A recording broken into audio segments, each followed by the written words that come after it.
자, 307조 양도소득세가 있습니다. 양도소득세. 자, 양도소득세는요, 여러분 기본적으로 5문제 기본 깔고 많으면 6문제 정도까지 출제됩니다. 그래서 어쨌거나 단위 세목으로서 가장 많이 출제되는 부분입니다. 그래서 기본적으로 몇 문제 보고요? 5문제. 그 다음에 2015년도에는 6문제가 나왔네요. 근데 2016년도에는 제가 볼 때는 5문제가 맞지 않을까 생각합니다. 그래서 5개 최소, 그리고 많으면 6문제가 출제가 납니다. 자, 우리 여기서 양도소득세 공부할 내용을 한번 좀 전체 내용을 살펴보면 역시 제일 먼저 총설에서 의의라든지요, 성격 이런 게 있죠, 여러분. 예. 이 부분은 시험에 출제되는 부분은 아닙니다. 그랬어요. 그냥 가볍게 인사말 정도로만 확인하시면 됩니다. 자, 두 번째가 이제 우리 세법의 당사자가 누구죠, 여러분? 과세권자와 납세 의무자죠.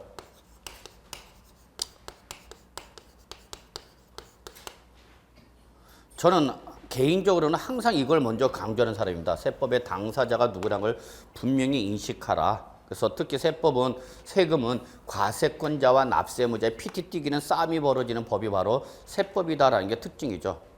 근데 과세권자는 기본적으로 아까 우리 종합부동산세 배웠어요. 끝났어요, 그냥. 납세자, 즉 양도자의 주소지를 관할하는 누가? 세무서장의 끝이에요, 그냥. 근데 이런 것도 시험에 나와요, 실제. 나왔었고요. 그래서 다음 중 양도소득세를 누구한테 신고 납부해야 될 거냐? 그래서 누구한테 해야 되느냐? 그거 물어보는 문제가 나오기도 했습니다. 자, 그러면 과세관청은 누가 되는 거예요, 여러분? 양도소득세는 부동산을 뭐 한 자? 양도한 자죠. 그래서 가끔가다 여러분한테 그냥 제가 우스갯소리로 양도소득세는 도자가 내요? 수자가 내요? 이렇게 물어보면 확 당황을 하세요. 양도세는 도자가 내는 거야? 수자가 내는 거야? 응? 양도자가 내요? 양수자가 내요? 양도자 그냥 써져 있잖아. 양도라고 뭘 생각을 해. 하나 참 희한해. 제가 그냥 갑자기 도자가 내는 거야? 수자가 내는 거야? 그러면 누구지? 뭐 함정 있는 거 아니야? 없어. 뭘 함정이야. 그죠? 네, 이게 이제 시험 컴플렉스야. 하여튼 양도세 누구 기준이야, 여러분? 도자 기준이야, 무조건, 여러분. 그죠? 예. 근데 납세 의무자는요, 여러분, 별표 하나. 단독 문제로 가끔 가다 나와요. 가끔 가다가. 예. 근데 어려운 내용은 없어요. 예. 나오면 우리는 땡큐 그러면 돼. 그 다음에 이제 세 번째가 과세 여부를 판단하는 규정입니다. 자, 여러분 이제 실무 나가시면 제일 먼저 판단할 것이 양도소득세 가장 첫 번째 의사결정이 과세 여부예요. 그래, 양도소득세 과세 대상이냐 아니냐를 판단하실 수 있겠죠. 이때 과세 여부를 판단하는 규정은 여러분 3가지가 있어요. 첫째, 과세 대상이죠. 과세 대상. 역시 우리 부동산세법은 다 무슨 방식이다? 열거주의 방식입니다. 그랬어요. 열거주의 방식이다.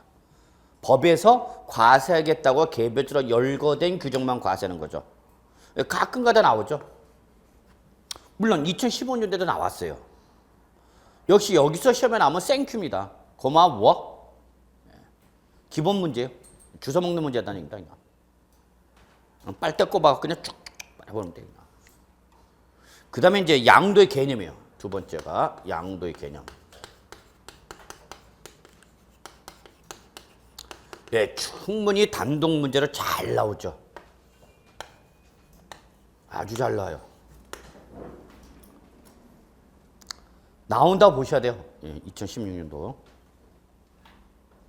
여기서 우리 중요한 내용들이 많아요. 양도로 보냐, 양도로 안 보냐. 또 양도로 보는 것에서 특수한 거래 있는 어떤 부담부 증여라든지 또는 이혼 위자료라든지 이런 문제. 그 다음에 이러한 소득세법에서 과세 대상으로 열거된 재산을 양도했더라도 비과세에 해당이 되면 과세 대상에서 어떻게 하는 거죠? 제외하는 거죠. 자, 비과세는 제가 설명드렸어요, 여러분한테. 그래서 비과세는 반드시 세액 공제, 세액 감면과 비교해서 정리해두라. 차이점을 잘 받아라 그랬어요. 이때 양도소득세 비과세 대표인 것이 바로 1세대 1주택가 부수토지죠. 내가 부동산을 양도했는데 그 양도한 부동산이 뭐예요, 여러분? 1세대 1주택이죠. 예, 2016년도 역시 시험에 나왔죠. 계산 문제로 나왔네요. 계산 문제로. 그래서 특히 여기서 겸용주택일 때의 비과세 요건을 충족했을 때의 과세 면적을 물어보는 문제가 계산 문제 나온다. 예, 역시 생큐 문제세요. 우리는 사실상 2015년도 할 때는 상당히 어려운 수준, 난이도 최고 수준까지 준비해놨는데 섭섭하게 최고 수준까지는 안 나왔고 그냥 기본적인 내용, 우리 1년 같이 열심히 공부하신 분은 그냥 다 답이 손들고 있는 정도로 쉽게 나왔죠, 아주.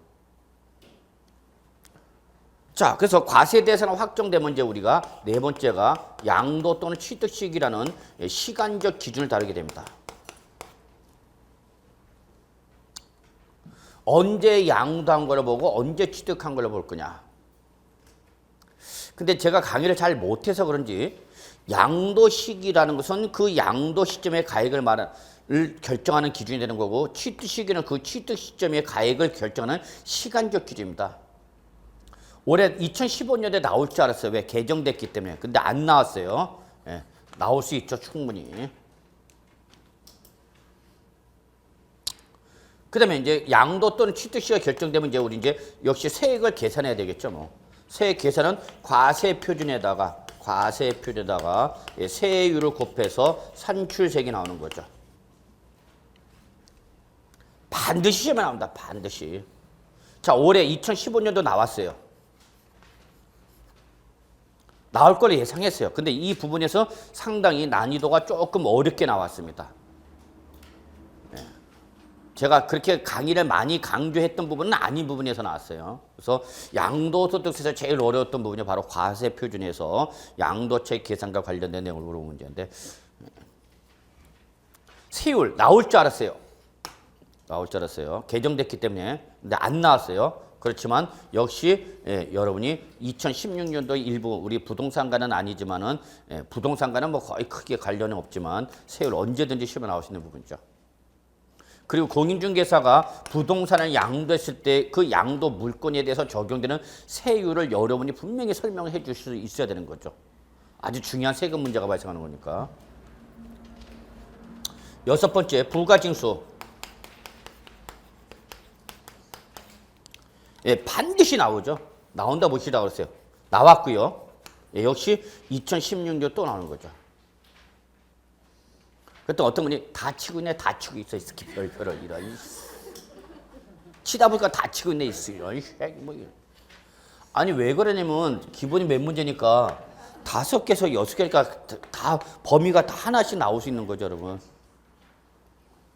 어떤 분, 교수님 치다 보니까 다 치고 있네요. 그럼 그 정도 나도 할 수 있겠는데요?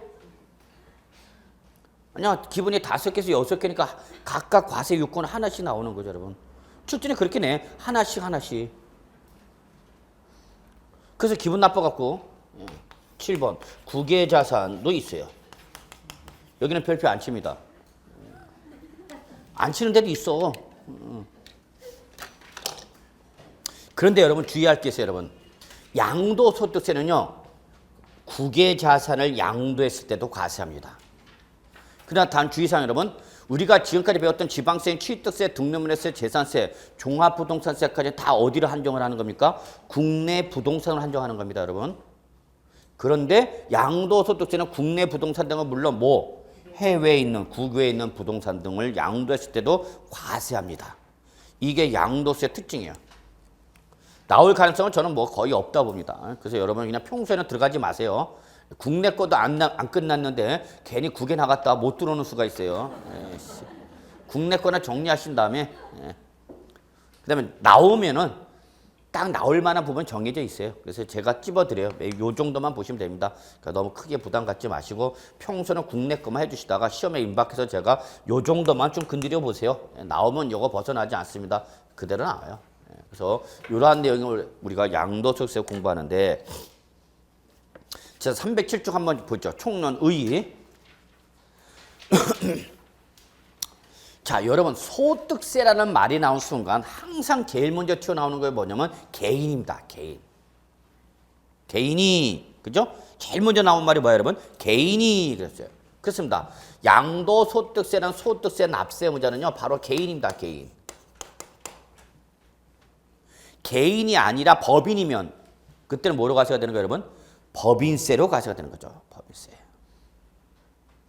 근데 법인세는 우리 시험 범위가 아니다? 아니다. 자, 여러분이 나중에 공인중개사가 되셔서 공인중개사업에 종사할 때 개인 명의로도 할 수도 있고 법인 명의로도 할 수 있어요. 그러면 법인으로 하는 게 유리하냐, 개인으로 하는 게, 개인 사업을 하는 게 유리하냐? 일단 다른 건 다 무시해버리고 세금 측면에서만 보면, 세금 측면에서 보면 법인 사업자가 유리합니다. 법인 사업자가. 세율이 법인은 낮습니다. 이게 우리나라 지금 잘못되어 있습니다. 소득 창출 능력이 취약한 개인한테는 최저 6%부터 출발해서 15%, 24%, 35%, 38%에서 6%부터 38%까지 5단계 초과 누진세를 과세하는데 법인은 한참 낮아요. 2%, 200까지 20%, 200을 초과해야 22%예요.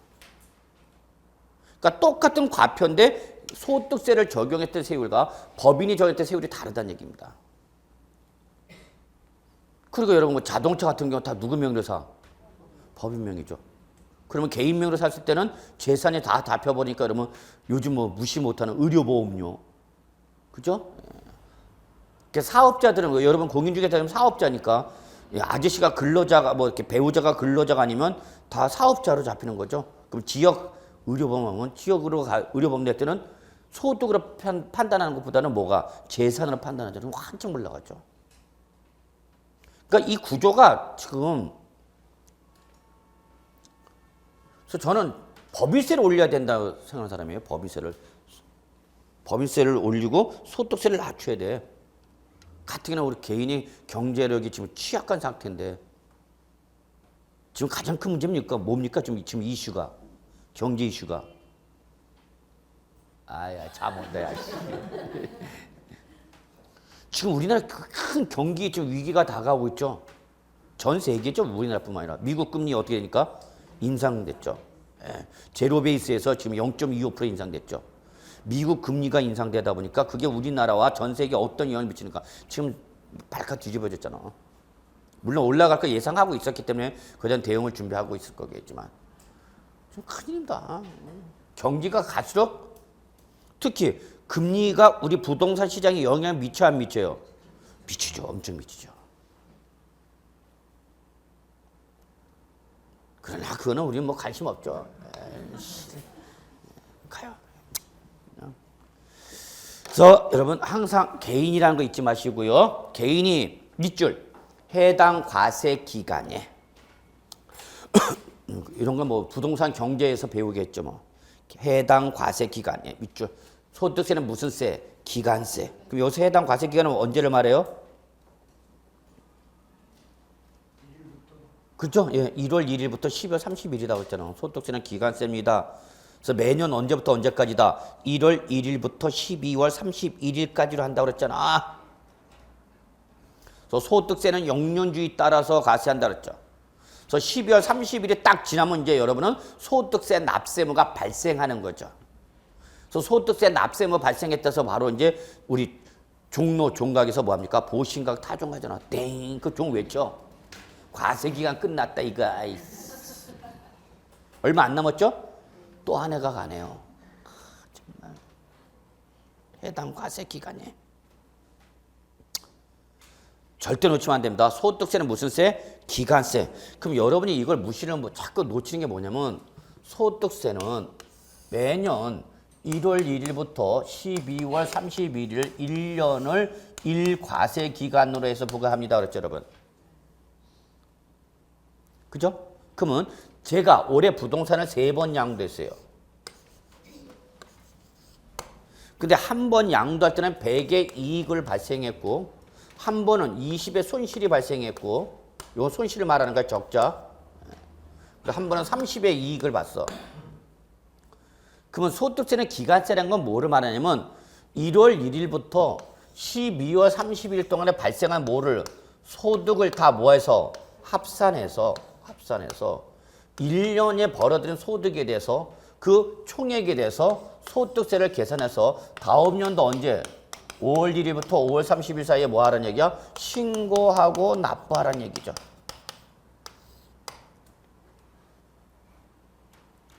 근데 소득세는 우리가 크게 몇 가지로 구분한다 했죠, 여러분? 소득세는 몇 가지로 구분한다? 세 가지. 종, 퇴, 양. 종이 뭐야? 종합소득. 퇴는 퇴직소득. 양은 양도. 이거 안 했나? 했을 텐데. 했어요? 안 했어요? 안 했다고요?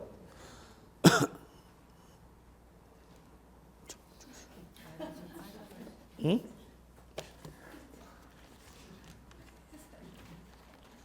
했기만 해봐. 노트 필기 아주 잘하시는 분이 이분이. 그렇고 제가 이걸 봐서 어디까지 설명했나 좀 보시려고.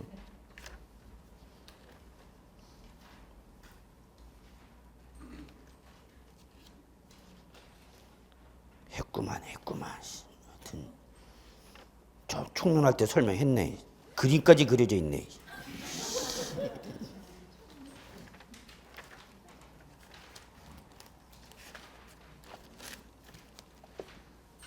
노트 관리 잘하세요?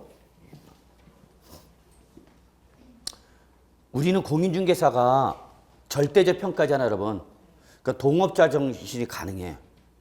근데 다른 국가 고시는 상대적 평가입니다. 상대적 평가. 그러니까 내 기본 점수는 맞는 건 물론이고 남들보다 점수가 많아야 돼. 그게 등수 안에 들어가야 돼. 그러니까 상대적 평가니까 상당히 살벌합니다. 선후배지간이고 친구가 없습니다. 시험 때 임박하면은. 그럼 가까웠던 어떤 일이 발생하냐? 공부를 잘한 친구들 노트 필기를 잘해요. 그러면 한 놈이 딱 찍어놓고 있어요. 딱 찍어놓는다. 찍어놓고 있다가 시험에 임박해갖고 한 달 정도 뭐 이렇게 2달 되면 그 노트를 들고 튀는 거죠. 진짜요, 여러분? 그러면 나는 1년 내내 모든 걸 다 쏟아붓는데 노트가 없어져 버리면 돌아버리는 거야. 공황 상태와. 그런 일이 비일비재하게 발생합니다. 진짜 여러분. 근데 우리는 그럴 필요는 없어. 진짜 그런 일이 일어난다. 그래서 뭐 학원에서 이렇게 노트 필기 잘하는 친구 있으면 가끔가다 보면 막 울고불고 난리나. 그 왜 그런가 보면 내 노트 쉬는 시간에 들고 치는 거야. 그래, 진짜 그래. 살벌해. 그런데 우리는 그렇게 아니죠? 우리는 시험 보는 그날까지 언니 밥 먹으러 갑시다 하고 같이 밥 먹고 다녀. 좋아요. 자, 그래서 여러분, 제가 지금 여기서 말씀드리기 위해서 소득세는 몇 년 단위로 가세요? 1년 단위로 합산 가자는 거야, 1년. 1년 동안에 발생한 거죠. 그럼 우리 1년 동안에 발생한 소득을 얼마로 봐야 되는 거야, 여기? 얼마로 봐야 되는 거야? 110이에요? 130이에요? 110이란 얘기야. 지금 제가 여기서 얘기하고 싶은 건 내가 뭘 볼 수도 있어. 손실이 날 수도 있죠, 여러분. 그러면 이 손실 금액은 다른 이익 금액을 어떻게 한다? 상쇄시키는 역할을 하는 거죠. 이게 또 조세 회피 수단이 될 수도 있다는 얘기입니다. 네. 있어요, 그런 방법이. 그래서 내가 올해 소득이 많아져서 높은 누진세를 적용받게 생겼다. 그러면 그때에 그 세율을 낮추는 방법 중에 하나가 손실 볼 수 있는 자산을 그때 같이 팔아버리는 거죠. 근데 만약에 이럴 수도 있죠. 에이씨, 나는 뭘 봤어? 손실을 봤죠. 그러면 환급해줘요? 아니요. 세법은 0으로 봅니다. 무슨 말인지 아세요? 0으로 본다는 건 뭐야? 받지도 않겠지만 모두 돌려주지도 않겠다. 이게 과세관청의 기본적 심보랬어요.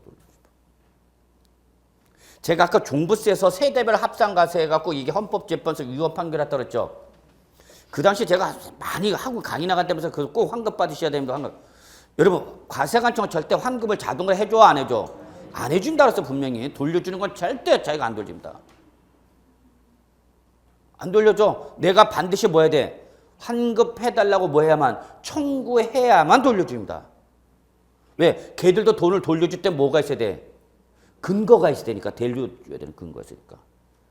그래서 그 당시에 자기가 환급 대상지를 몰라. 어떤 좀 이상한 재밌는 일도 일어났는데. 자, 그래서 소득세는 1년 단위로 뭐 한다, 여러분? 합산해서 과세하는 거다라는 걸 잊지 마시고요. 자, 발생한 소득. 자, 소득. 자, 우리 소득세법에서 말하는 소득은 뭐를 말하냐? 세법에서 말한 소득은 1월 1일부터 12월 30일 동안 들어온 무슨 금액에서? 총수익 금액에서. 그 총수익 금액을 얻기 위해서 뭐 들어간 뭐를 빼는 거다, 여러분? 필요 경비를 빼는 거다 그랬죠. 이게 세법에서 말하는 소득입니다. 그러면 이 소득에 대해서 소득세가 부과되는 거야. 그러면 우린 소득세를 어떻게 하고 싶어 하는가? 피하고 싶어 하는 거죠. 그럼 이걸 줄이는 방법은 몇 가지야? 이 소득을 줄이는 방법은 몇 가지야? 두 가지죠. 계산 요소가 몇 가지니까? 두 가지니까. 무슨 말인지 이해하셨죠? 근데 이거는 거의 건드리냐 못 건드리냐? 못 건드립니다, 이거는. 나의 수입은 상대방이 뭐야? 비용이 되니까. 자, 제가 뭐 아시다시피 학원에서 강의를 하면 여러분부터 받은 돈이 일부가 저한테 이제 강의료로 들어오는, 강세로 들어오는 거 다 아시잖아요, 여러분. 뭐 그건 성인이니까. 근데 제가 소득세 신고할 때 내가 이걸 좀 빼고 싶어. 그래서 내가 이걸 빼버렸어. 근데 학원 입장에서 저한테 들어간 게 뭐야, 여러분? 경비죠. 학원에서 저한테 지급할 때 원천징수하고 다 보고돼 있단 말이야. 그럼 이 원천징수가 뭐가 무섭냐면, 원천징수 왜 무섭냐면 뭐 하는 거야, 여러분?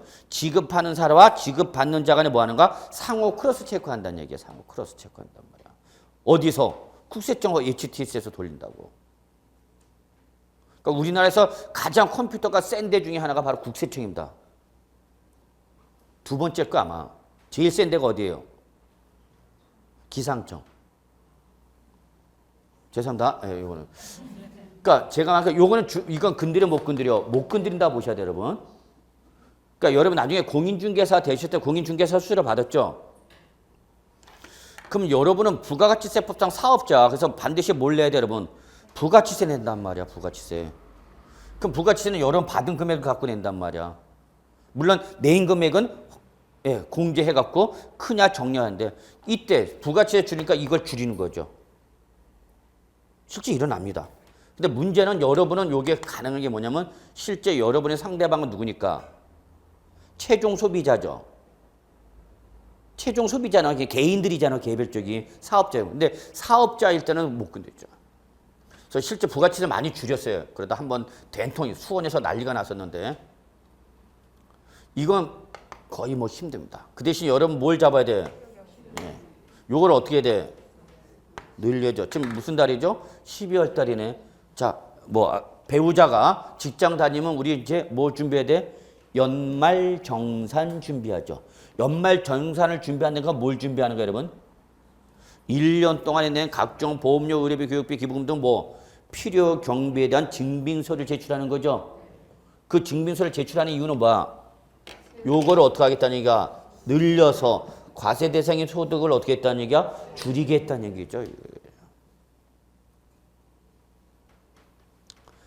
여러분 나중에 사업자인데 세금이 많이 날 것 같다. 오세요 저한테. 자, 줄이는 방법 합법. 이걸 늘리는 방법의 대표가 뭐가 있을까요, 여러분? 팁 그냥 부담 없이 드세요. 요걸 늘리면 되는 거죠. 이걸 늘리면 이게 줄어드니까. 근데 실제 발생은 하지는 않았는데 발생한 걸로 꾸밀 수 있는 가장 좋은 게 있습니다. 항상 나한테는 거래 상대방이 있죠.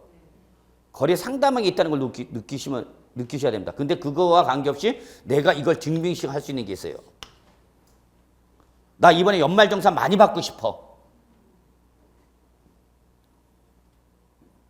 어떤 방법이 있냐면 이거 동영상 때문에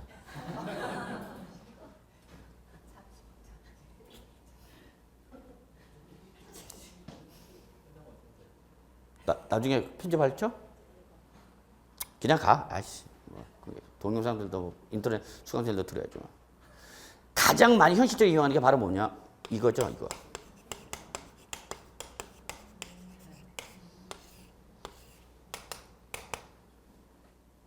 어떤 기부 안 했잖아요, 여태 1년 내내.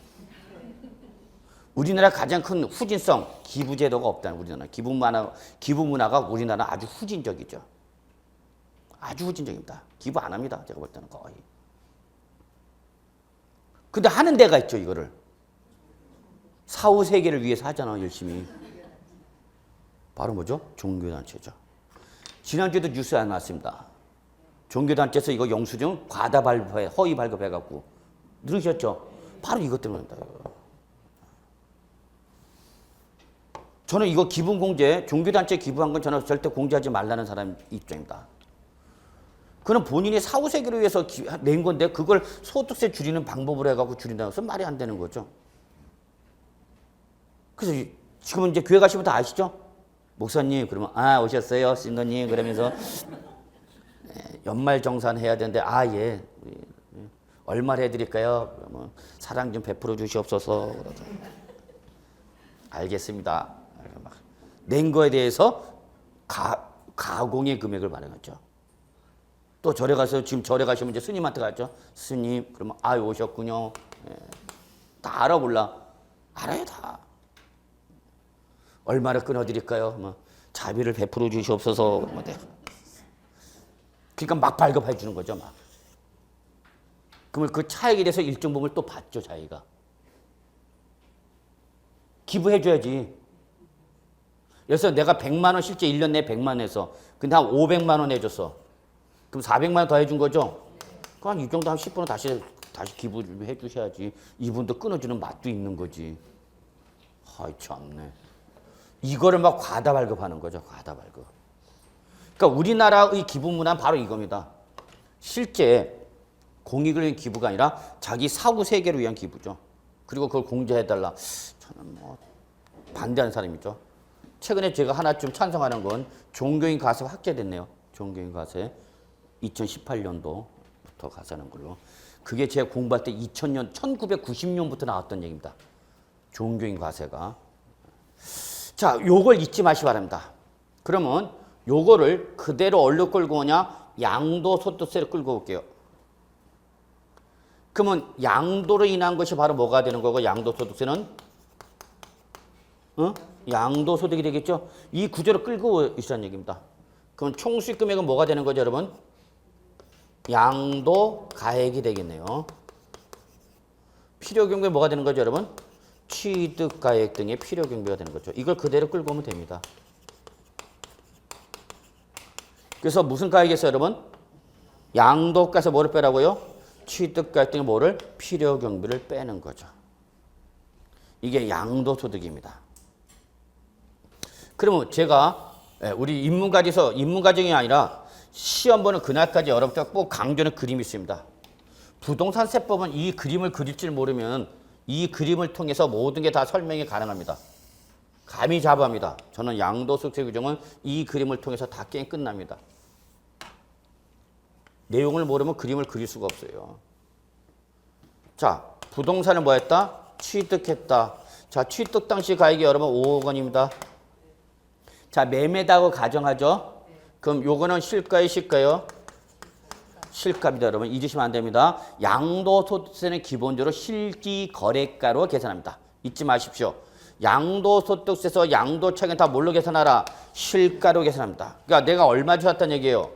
5억 주셨다는 얘기죠? 그러면 예를 들어서 자, 갑이 매매를 통해서 을한테 매매했다 봅시다. 그러면 갑한테는 무슨 문제가 발생하는 거죠? 을한테는 뭐가 발생하는 거죠? 취득세. 자, 이런 걸 여러분 설명할 줄 알아야 돼. 자, 그래서 을이 얼마 주 샀어요? 5억 원에서 취득해서 뭐 냈어요, 여러분? 취득세. 갑은 당연히 뭐가 부과되는가? 양도소득세가 부과되는 거죠. 자, 취득한 이후 뭐 하다가 보유하는 거죠. 그러다 언제가 도래가 됐죠, 여러분? 6월 1일이 도래가 된 거죠. 그럼 때 6월 1일 현재 소유자는 누구한테? 을한테 뭐가 부과되는 거죠? 재산세, 지역 자본시설세, 6억 등 일정 과세 기준 금액을 추가한 뭐? 종합부동산세. 자, 제가 여기까지 설명드린 겁니다. 어디부터 출발해갖고? 취득세부터 출발해갖고. 이제 우리 마지막 코스. 부동산을 뭐 하는 거죠, 여러분? 양도하는 거죠. 자, 그래서 을이 누구한테? 병한테 뭐 했다? 매매했다 보겠습니다. 그러면 을한테는 뭐가 부과되는 거고? 양도소득세. 다시 병한테는 뭐가? 취득세죠. 자, 요 당시 가액이 8억 원이다 가정합시다. 8억 원입니다. 그러면 이때 요 8억 원은 실가요, 시가요? 실가. 실제 매매로 이루어진 가액입니다. 그럼 이때 과세가 되는 양도세는 기본이 얼마란 얘기예요? 양도소득세가 과세되는 가액은 얼마예요? 8억 원이에요? 아니죠. 양도가가 얼마? 8억 원에서 양도가 얼마? 8억 원에서 당초 얼마에 샀냐고 취득가의 5억 원을 빼는 거죠. 그래서 이때 양도량의 차이가 뭐가 되는 거죠, 여러분? 네, 3억 원이 되는 거죠.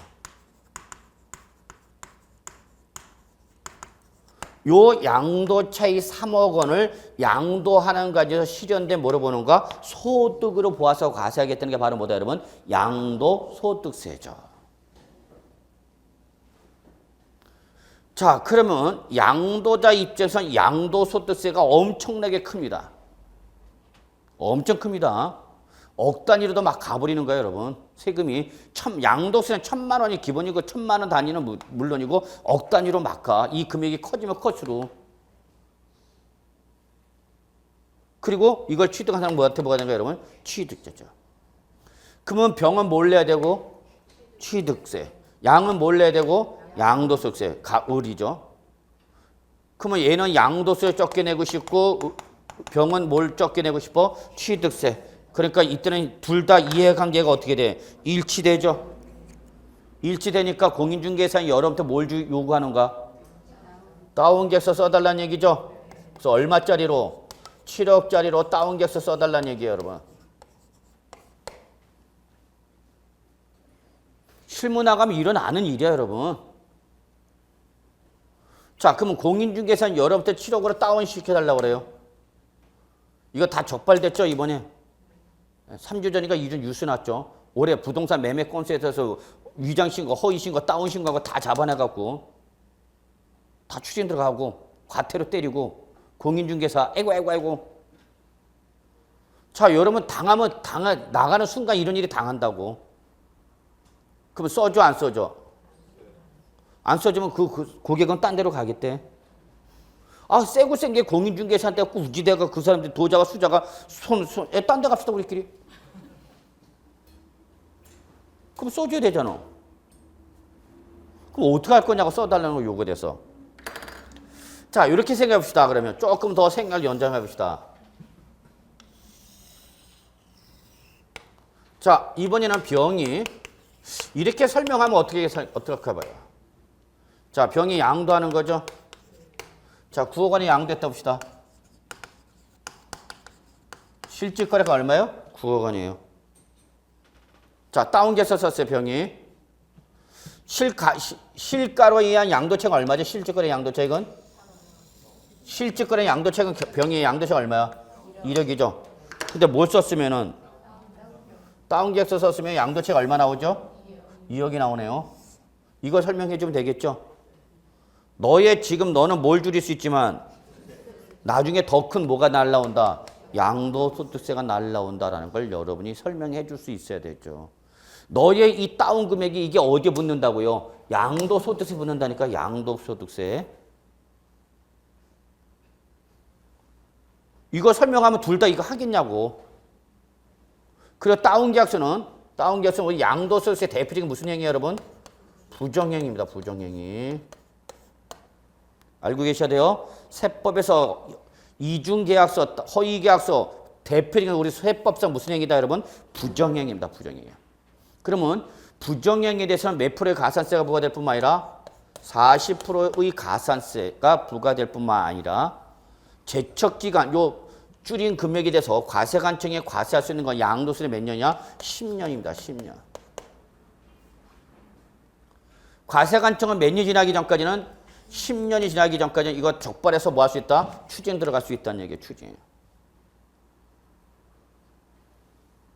추징 들어갈 때는 무조건 추징 들어가지는 않고요.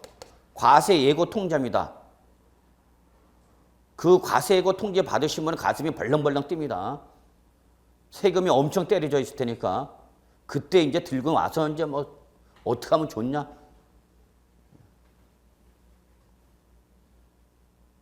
10년 동안 발을 못 뻗고 잔다고 생각하셔야 돼요, 여러분. 발을 못 뻗고 잔다. 그럼 우리 여기서 병원은 어떻게 할까? 어떤 애 실추할까? 지금 이미 여기서 썼으면. 자, 얼마 주상부로 신고했어요? 취득세 7억. 근데 양도체가 얼마? 2억이 나오는 거죠? 실은 얼마인데? 1억인데. 그럼 이때 병원은 어떤 액션을 취할까요, 여러분? 2억대로 낸다? 1억 원으로 한다? 여러분 입장 바꿔놓고 여러분 바로 이거 다 개입되는 거 실무야 이거. 생각해봐요 여러분. 여러분이 병의 입장이야. 그럼 여러분은 어떤 액션을 취하실 거예요? 당초 나는 7억 주고 산 게 아니라 8억 주고 산 거다라고 자진 신고한다. 그래서 양도소득세를 얼마로 한다? 양도세액을 1억 원으로 한다. 둘째, 그냥 내가 취한 거에 대해서 인과응보니까 그냥 2억 원에 대한 양도소득세 낸다. 세 번째, 울고불고 난리친다. 어떻게 하실래요, 여러분? 대다수 사람들은 어떻게 할까요, 여기서? 응? 대다수 사람은 병이 이걸로 신고합니다. 뭐라고 신고합니까? 나 그때 8억 주고 한 게 아니라 얼마 주고 산 거다? 7억 주고 산 거다라고 신고하는 거죠. 그래서 뭘 들이밀어요? 계약서, 이 당시 매매. 그래서 여러분 팁. 절대 무슨 계약서 쓰면? 다운 계약서 쓰면 반드시 양 당사자가 보는 앞에서 진짜 계약서는 찢어버려야 됩니다. 아, 이거 이야기하면 안 되는데. 그게 안 그러고 두 장을 다 갖고 있으면 결론은 증빙서류가 되는 거죠? 여러분 다 꼽히는 거야, 그러면. 무슨 말인지 아시죠? 양 당사자 본 앞에서 다 찢어버려야 돼. 근데 실은 갖고 있으면 이 사람 뭐야? 나 실은 그때 7억이 아니라 얼마? 8억 주고 샀다라고 하는 거죠. 그러면 이 사람 뭐 들어가는 거죠? 취득세 추징 들어가겠죠? 이거 내는 한이 있더라도 이거 안 내겠다는 얘기입니다. 왜? 얘가 더 크니까. 그러면 세무서장은 신고하면 어떻게 하냐? 받아줘요. 그래? 너 그때 7억 주고 산 게 아니라 얼마 주고 산가? 8억? 알았어. 그리고 이거는 지금 국세죠? 양도세죠? 취득세는 뭐죠, 여러분? 지방세죠? 옛날엔 이게 항상 이렇게 넘어가지가 잘 안 됐어요. 과세권자 다르잖아. 여기는 세무서장이 하는 거고 여기는 뭐 지방시군구니까 이게 다 시군구를 다 넘어간다는 보장이 없었단 말이야. 무슨 말인지 이해하세요? 지금은 많이 이제 통합이 되기 때문에 많이 오는데 꼭 넘어간다는 보장은 없어요. 그러니까 병 입장에서는 나쁜 건 아니에요. 뭐가? 실거래 신고하게. 병은 가만히 있는 거야. 이제 취득세 이제 추진 돌려면 들어오라 이제 그 당시 이제 기다리는. 근데 그게 항상 100% 들어온다는 보장이 없었단 말이야. 이해하세요? 그 대신 누구는 세무서장은 어떻게 해요? 세무서장 신고 받았죠? 신고 받았잖아. 그럼 세무서장은 어떻게 할까요, 여러분? 병 잡아야 안 잡아요, 세무서장은? 응? 병은 못 잡죠? 병을 못 잡지, 세무서장은. 얘는 지금 신고는 제대로 하고 있으니까. 누구 잡으러 가요? 얘 잡으러 간단 말이야, 얘 잡으러. 이해하시죠? 그래서 얘한테 뭐라냐면, 야, 을아. 누가 그랬다 말은 못 하겠는데, 네가 그때 8억 주고 판 게 아니라, 7억에 판 게 아니라 8억 원에 판 거라고 하더라. 그래서 네가 양도세 얼마? 1억 원에 대해서 과소신고 앞에서 추징하니까 양도세가 얼마 나고 거기서 가산세 때리니까 얼마가 나오더라. 그래서 과세고 통지합니다. 그러면서 뭐라냐면 증빙하라. 누구 말이 맞는지 난 모르겠다. 세무서장은 그 대신 병이 말이 맞다면 너한테 양도세 추징이 얼마 들어간다라고 과세 예고 통지해 줍니다. 그러면 문제는 뭐냐면 이때 내야 될 양도세 추징 들어간다는 얘기죠. 그러면 이건 어차피 내야 될 거죠. 내야 될 거니까 이건 본전 생각이 할 필요가 없는 거야. 내야 될 거 내는 거니까. 근데 문제는 뭐예요? 예죠. 여기까지 기한이 돼요. 응? 기본적으로 무슨 행위니까 얘는? 부정이니까. 신고 불정시 가산세 몇 프로짜리 과소신고분 1억 원에 대해서 과소신고분 몇 프로예요, 여러분? 소득세 계산해 봐야 돼요. 여기까지. 그거에 대해서 하여튼 나온 1억 원에 대한 양도소득세에서 몇 프로? 40%. 문제는 얘가 문제가 아니죠. 이 기간이 뭐하면 기름은 길어질수록 뭐가 올라가요? 뭐가 올라가요? 납부 불성실 가산세 하루당 얼마? 10,000분의 3에다가 납부 지연일수 들어가는 거. 1년 몇 년? 365일. 이게 당장 하루 이틀이 아니고 3년, 4년, 5년 올 수 있죠. 몇 년이 가기 전까지는. 그러면 이게 가산가가 확 올라버린 거죠. 곡소리나 이거 맞으면은 여러분 과세고 통지 가지고 이거 사시나무 떨듯이 와. 저한테 들고 와. 어떤 분은 또 왜 나한테 들고 와. 평소에 이렇게 수업도 안 듣더니. 이상하게 오셨어요. 잘 안 듣던 분인데. 근데 면담 요청을 합니다. 아, 내가 또 뭘 잘못했나. 그랬더니 이것 실제 있습니다. 지금 2주 전에 있습니다. 강서구에서 있었던 일입니다. 이게 장난이 아니죠. 몇 천만 원에 붙었어요. 몇 천만 원이. 그러면 여러분이 만약에 실무 나가셔서 요 당시에 뭘 요구하면 다음에서만 이것까지 설명해 줘. 이것까지. 이걸 설명해 줘야 고객이 이해를 하지. 무슨 말인지 이해하시죠? 예, 이 양도세 이 관계를 반드시 설명해 줘야 합니다. 그러면 아마 써달라는 얘기는 못 할 겁니다. 몇 년 지나기 전까지는 신고 불성실 가산세 몇 프로 때리고 40%에 납부 불성실 가산세 하루당 얼마? 10,000분의 3에다가 납부 이전일수 365일 곱하기 쭉 가는 거죠. 물론 1년 안 내봐야 이자율은 몇 프로밖에 안 돼요. 10,000분의 3 곱하기 365일 하면 얼마 되죠, 여러분? 약 10.95%밖에 안 되네. 할만하네, 그러면. 여보세요. 하루당 10,000분의 3 곱하기 365 곱하라고. 참네. 곱하면 339, 3하면 얼마나 0.1095 나오 0.95 나오네요. 뭐 이 정도 나오고 11%도 안 되네, 뭐. 그거다 이제 연수 곱하면 되는 거죠.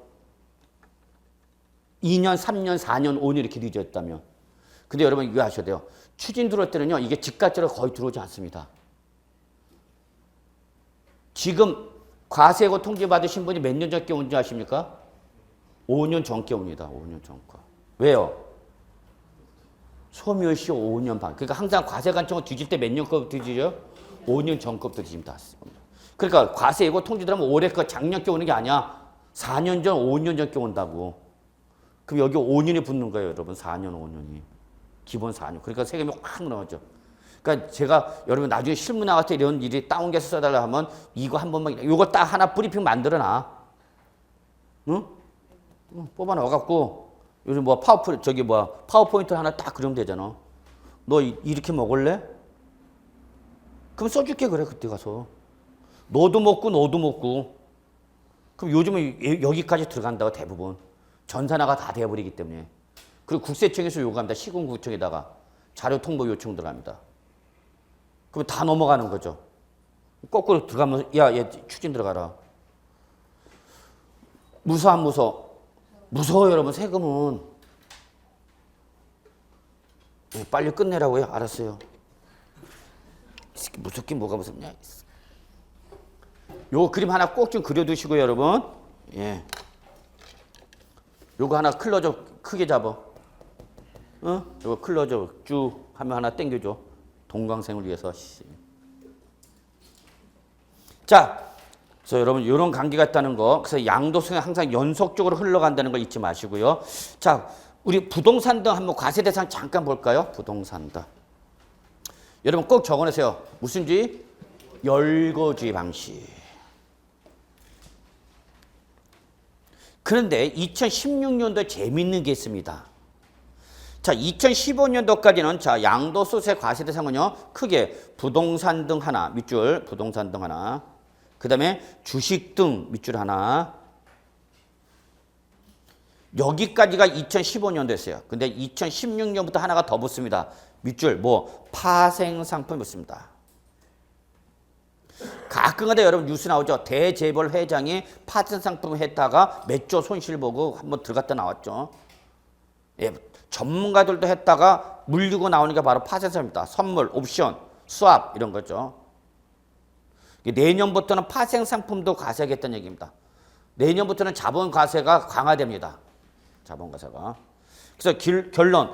과세 대상은 몇 가지로 그룹핑한다? 세 가지. 꼭 기억해 두셔야 돼요. 세 가지 그룹핑입니다. 부동산 등 하나, 주식 등 하나, 파생상품 하나. 세 가지로 그룹핑합니다. 이게 분명히 제가 말씀을 드린 이유가 있습니다. 이 세 가지로 구분한다는 걸. 그런데 양도소득세 과세 여부를 물어볼 때는 여러분은 부동산 등만 보시면 되고요. 주식 등이나 파생상품은 절대 시험에 안 나올 겁니다. 여러분 시험에는. 그래서 제가 오전 주중에 보통 한 4일 정도 오전 세법을 강의하는데 이틀은 제가 저쪽 증권금융 쪽에서 증권금융 강의합니다. 그래서 뭐 증권방송에서도 지금 증권금융 강의를 하고 있는데 그쪽 가면은 거기서는 무슨 얘기만 해요? 주식 얘기만 한다. 근데 4일은 여기 와서 무슨 얘기만 해요? 부동산만 얘기합니다. 그래서 결론, 지금 오늘은 공인중개사니까 뭐만? 부동산 등까지만 보시면 되고요. 뭐는? 주식 등과 뭐는? 파생상품은 시험 범위가 아니다 얘기입니다. 근데 증권 쪽 가면은 주식하고 파생상품이 시험 범위고요. 부동산 등은 시험 범위가 아닙니다. 그래요. 저는 좀 이중생활하고 있어요. 자, 그러면 부동산 등을 잘 보셔야 된다는 얘기 여러분은. 그럼 부동산 등은 다시 몇 가지로만 하죠, 여러분? 세 가지로 합니다. 부동산 하나, 부동산에 관한 자 동그라미 권리 하나, 그 다음에 기타 자산 또 몇 가지로 구분합니까? 세 가지로 구분합니다. 근데 양도소득세는 여러분 부동산과 부동산에 관한 권리는 같이 다닙니다. 꼭 묶으세요, 이렇게. 부동산과 부동산에 관한 권리는 같이 다닙니다. 그 다음에 얘와 별도로 뭐가 있죠, 여러분? 기타 자산 있죠.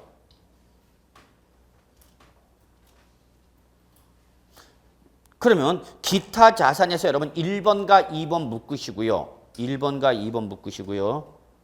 그래서 사업용 고정자산과 함께 양도 영업권이라든지 시설물 이용행권 여기까지 1번, 2번 묶으시고요. 그리고 그 밑에 3, 4번 묶으시고요. 3, 4 묶으시고요. 1번, 2번까지만 시험범위입니다. 3, 4번은 밑줄 이렇게 그으시고요. 그래서 기타 자산 3번부터는 안 보셔도 된다 그 얘기입니다. 우리 공인중개사한테는. 그러니까 여러분이 시험에 나올 수 있는 건 부동산과 부동산에 관한 권리와 기타 자산 몇 번까지? 1번과 2번까지가 공인중개사 시험범위라는 얘기입니다. 만약에 시험에 보기 지문에 주식이 나왔다, 파생상품 나왔다, 나올지도 않겠지만 가끔가다 내는 경우도 있어요, 출제위원이. 그러면 당황할 필요 없어요. 답은 항상 여기서 찾으시면 됩니다. 즉 절대 주식 등이나 파생상품은 답이 아닙니다. 그쪽 가서 찍지 말라는 얘기입니다. 무슨 말인지 이해하시겠죠? 출전이 부동산 여기까지만 물어보겠지만 가끔가다 실전에서 뭐가 나오고 있다고 주식이 나오긴 나와, 시험이. 근데 주식이 나와서 절대 답이 된 경우는 단 한 번도 없다고. 왜 답이 될 수 없냐면 공인중개사 업무와 관련이 있으니까 없으니까? 없으니까. 그러니까 답은 어디서 찾으라? 여기서 찾으라 그 얘기 여러분. 그럼 부동산은 이미 보았던 것처럼 토지 건축물이고, 자 시험은 결론은 여기서 나오는 거죠. 권리와 기타 자산 1번 이에서 가장 많이 요구합니다. 답이 나오면 여기죠. 2번에도 여기서 나오는 거죠, 다. 자, 그러면 부동산에 관한 권리는 다시 두 가지로 구분하죠, 여러분. 지상권, 전세권, 등기된 부동산 임차권. 옆에다 적으세요. 사장 규정. 사장 규정이란 것은 뭐를 말하냐면 법에는 명시가 되어 있지만 실무에서는 일어나지 않는 규정, 죽은 규정이다 그 얘기입니다. 실제 여러분이 공인중개사가 되셔서 실무 나가시면 1번은 거래가 없어요. 그러나 2번은 실무에서 자주 일어나죠.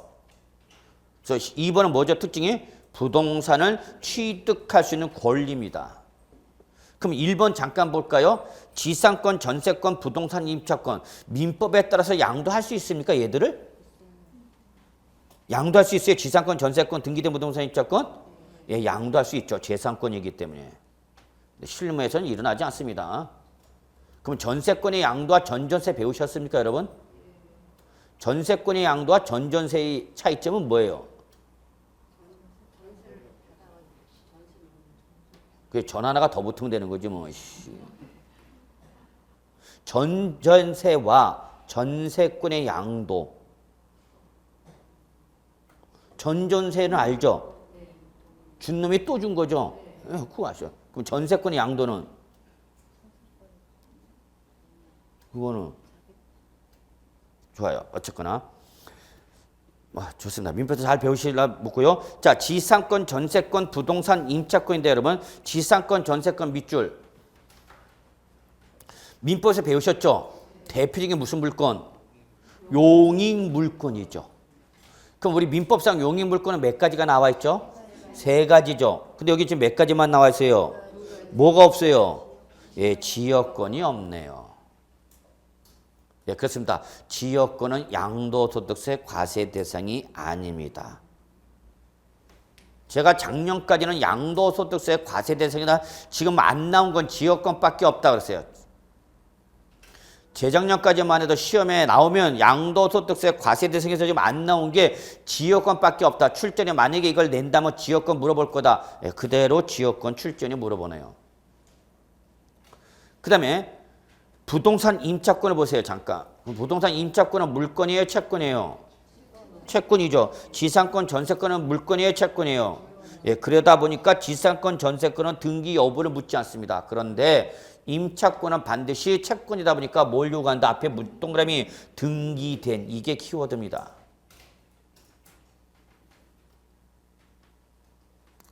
그러면 시험에는 어떻게 나오냐? 등기된 임차권이 나오는 것이 아니라 미등기된 부동산 임차권이 나오겠죠.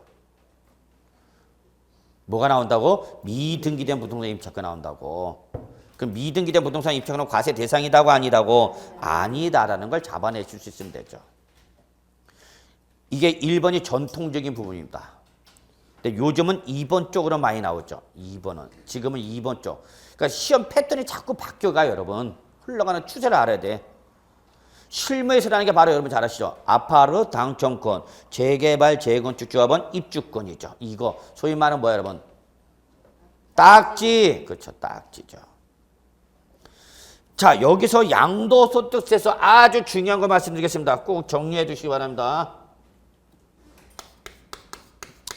아파트 당첨권인지 재개발, 재건축 조합원 입주권이 뭔지는 여러분이 충분히 아실 거라 믿고요. 얘들을 바라보는 세법의 입장은 다릅니다. 세법을 당첨권이나 입주권 실무에서 뭐라고 그런다 여러분? 딱지. 여러분 실제 실무에 이거 종사하는 분들이 있어 없어요? 있어. 요거 종사하는 분들이 뭐예요 여러분 주로? 떴다방. 여기 이제 재개발, 재건축 지역에서 공인중개사 하시는 분들이죠. 꼭 아셔야 돼요. 이때 아파트 당첨권이나 조합원 입주권은 둘 다 부동산을 뭐 하시는 권리죠? 취득하시는 권리죠. 둘 다 부동산을 뭐 하시는 권리다고요? 취득하시는 권리인데 양도소득세는 아파트 당첨권은 주택수를 계산할 때 주택을 본다 안 본다? 안 봅니다. 그런데 재건축, 재개발, 조합원 입주권은 양도소득세에서 계산할 때 주택으로 봅니다. 이게 차이점이에요. 놓치면 안 됩니다. 중요합니다.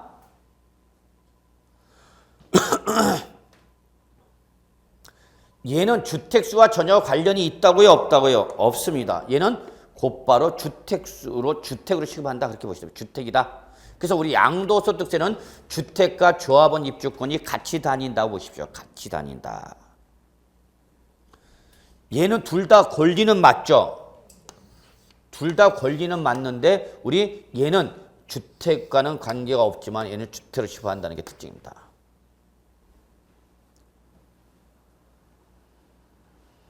그럼 왜 그러냐면 자 보세요 여러분. 아파트 당첨권은 지금 주택이 완공됐어요? 안 됐어요? 아파트 당첨권이 돌아다니는 것은 지금 아파트가 완공된 거야? 안 된 거야?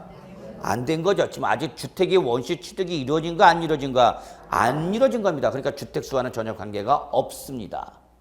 그런데 뭐는 어는 재개발, 재건축 조합원 입주권은 얘는 태생이 뭡니까? 얘는 태생이 뭐야? 주택이죠. 아니 주택이었던 놈이 재개발, 재건축이 돼서 권리로 바뀌었다가 나중에 완공한 다음에 다시 뭐로 바뀌는 애야? 주택으로 바뀌는 거죠. 이해하시죠? 기존 주택이 재개발, 재건축 사업으로 인해서 사업 시행 기간 중 뭘로 바뀌었다가 입주권이 됐다가 얘가 뭐가 되면 완성되면 뭐로 바뀌는 애가 새로운 주택으로 바뀌는 애죠. 요 과정에서 있는 거죠. 잠시. 이해하세요?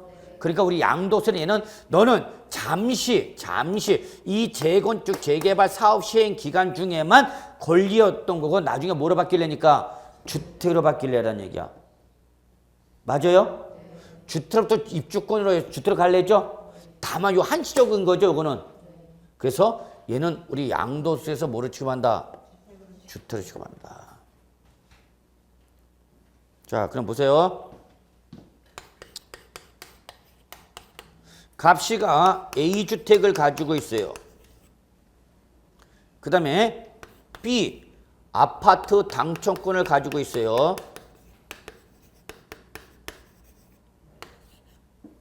자, 요거를 2년 이상을 보유하고 양도합니다, 지금.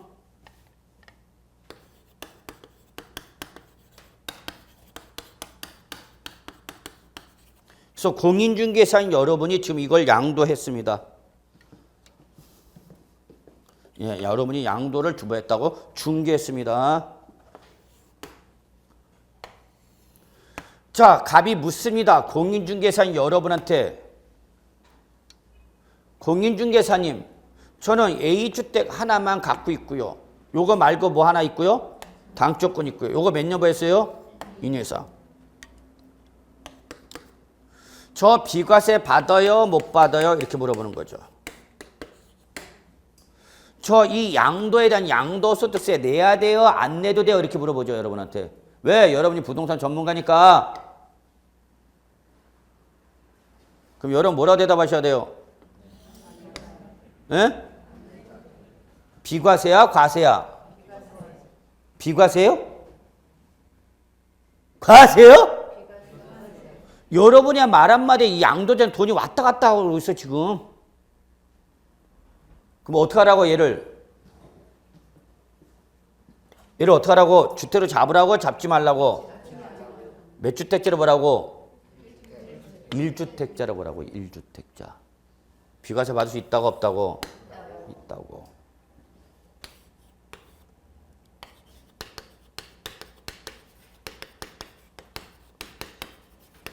공인중개사님. 아, 그만 불러. 징그러 죽겠어. 이씨. A주택을 양도하는데 뭐로 갖고 있고요? 아파트 당첨권 하나 가지고 있고요. 요거 말고 뭐 하나 갖고 있어요? 입주권 갖고 있어요. 저 비과세 받아요? 못 받아요? 못 받는다고요. 왜 못 받는다고요? 몇 주택자로 본다고요? 2주택으로 본다고요. 그래서 양도소득세에서는 조합원 입주권을 뭐로 봐라? 그런데 세법이 이렇게 끝나면 참 좋겠죠. 단 뭐가 있다? 예외가 있다. 그러면 여러분은 원칙을 잘 알아야 돼? 예외를 잘 알아야 돼? 여러분 실무 나가시면 예외를 잘 봐야 돼. 그러면 저 경우에도 비과세를 받을 수 있는 경우가 있다는 얘기야, 없다는 얘기야? 있다는 얘기야, 있다는 얘기야. 요 상태는 원래 비과세 해주는데 안 해주는데? 안 해주는데 왜 안 해줘? 2주택자로 보는데. 그런데도 저런 경우에도 뭐 할 수 있다? 비과세 받을 수 있는 무슨 규정이 있다? 예외 규정이 있다. 일단 여러분이 거기까지만 좀 알아두시고 나중에 실무 나가시면 여러분 저 예외 규정을 준비해 놔야죠. 그래서 남들이 뭐라 그럴 때 과세라고 할 때 나는 얼로 유도해야 돼? 비과세를 몰고 갈 수 있어야 되는 거죠. 그러면 돈을 버는 거고. 자, 그런 거 외에도 여러분이 뭐 토지 상한채권, 주택 상한채권이 있고 기타 자산에서는 사업용 고정자산과 함께 양도는 영업권, 시설물 이용회원권 여기까지만 보시면 됩니다. 그랬어요. 자, 그 다음에 이제 나오는 게 양도의 개념이죠. 이 양도의 개념은 상당히 내용이 많습니다. 여기는 지금 얼마 안 나왔지만 일단은 양도소득세에서 말한 양도는 요것까지만 보십시오. 자산에 대한 등기나 등록 등과는 관계 이시 없이 매도, 교환, 대물 변제 등으로 그 자산이 자 동그라미 들어갑니다. 키워드 동그라미 유상 동그라미 사실상 동그라미 이게 양도로 보기 위한 가장 중요한 조건입니다. 올 충족 적으세요. 올 충족. 두 가지 모두 충족하면 양도로 보는 것이고 둘 중에 하나라도 요건을 충족하지 못하면 양도로 보지 않는다라는 겁니다. 그래서 그 밑에 양도로 보는 경우가 있죠. 양도로 보는 경우가 있죠, 여러분? 이 양도로 보는 경우는 바로 우리 양도의에서 말하는 유상양도, 사실상 이전 이 조건을 모두 충족하면 양도로 뭐 하는 거고 보는 거고 그 중에서 하나라도 위반하면 다음 페이지 양도로 본다 안 본다? 안 본다 그 얘기입니다. 그러면 시험은 뭐가 나오냐? 바로 이게 나온다는 얘기야. 양도로 보는 경우와 양도로 보지 않는 경우의 구분 문제가 가장 기본입니다. 문제 내기 좋습니다.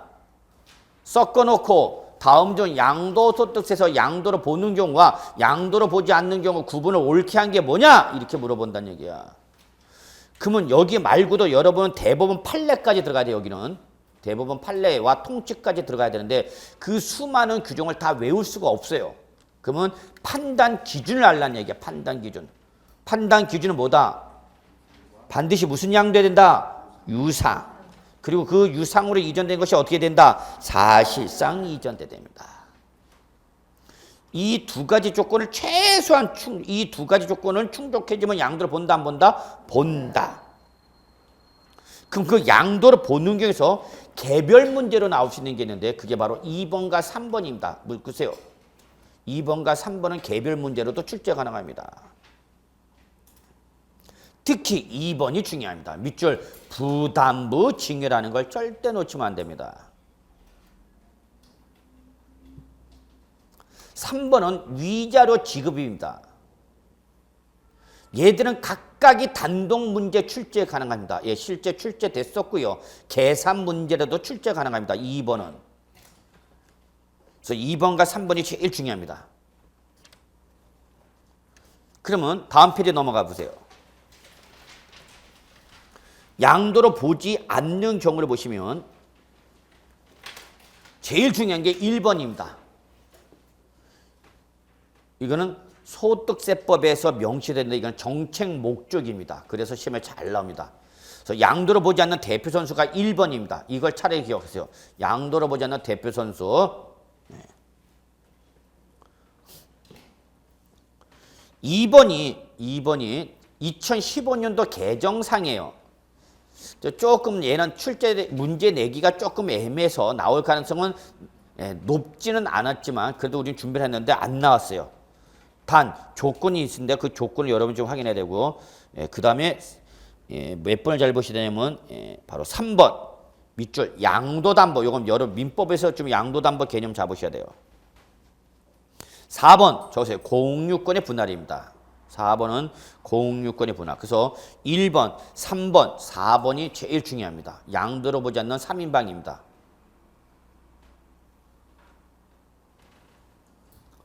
그래서 여기는 너무 깊숙이 들어가지 마시고요. 큰 흐름만 좀 봐두시기 바랍니다. 자, 그래서 오늘은 여기까지 하는 걸로 하고요. 다음 주에 우리 비과세부터 해서 양도의 기본적인 개념 마무리하도록 하겠습니다. 자, 그래서 오늘 수업은 일단 여기서 마무리하도록 하겠습니다. 수고하셨습니다.